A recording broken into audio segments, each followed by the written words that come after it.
निर्देशन सादर करत असताना मी रस्ते, पाणी, वीज हे आपले नेहमीचे जे प्रश्न असतातच, परंतु आपल्या ह्या भागामध्ये म्हणजे आपला पूर्ण शिरूर तालुका असेल, ह्या शिरूर तालुक्यामध्ये जो मेन प्रश्न जो तयार झालेला आहे हा खऱ्या अर्थानं हा बिबट्यांचे वाढते हल्ले आणि या बिबट्यांच्या वाढत्या हल्ल्यांमुळं बिबटे मानवी वस्तीमध्ये शिरूर लहान मुलं, स्त्रिया यांना टार्गेट करून त्यांना त्या ठिकाणी बळी घेतला जात आहे. म्हणून खऱ्या अर्थानं शासनाने या हिजमिक पट्टा घातलेला आहे. ह्या पट्ट्याच्या माध्यमातून लक्ष वेधून आमच्या ह्या शिरूर तालुका बिबट्यापासून भयमुक्त तालुका आमचा करायचा आहे.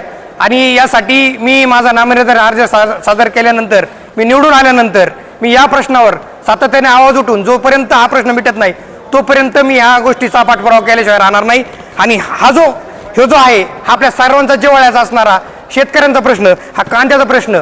आत्ताच मी सकाळी एका व्यापाऱ्याला त्या ठिकाणी फोन करून विचारलं, आजचा कांद्याचा तुझी बाजारभावची तुझी घेण्याची एक आहे, तो मला 6 ते 7 रुपयाच्या दरम्यान तो आज त्या ठिकाणी कांदा घेतोय. म्हणून शेतकऱ्यांचा उत्पादित खर्च आणि झालेला खर्च याचा जर मेळ जर बसवला तर गेल्या अनेक दिवसापासून कांद्याला त्या ठिकाणी पूर्णपणे सरकारच्या ठिकाणी अजिबात लक्ष नाही आहे आणि कांद्याला त्या ठिकाणी बाजार नाही, शेतकऱ्याला कोणताही खर्च परवडत नाही आहे. त्यामुळं कांदा असेल, आमच्या शेतकऱ्याची सगळी पिकं असेल, या सगळ्या पिकांना चांगल्या पद्धतीचा बाजारभाव मिळावा याच्यासाठी माझ्यासारख्या सामान्य कार्यकर्त्याचा अपक्ष म्हणून त्या ठिकाणी उभा राहून त्या ठिकाणी प्रयत्न इथून पुढच्या काळामध्ये खऱ्या अर्थाने राहणार आहे.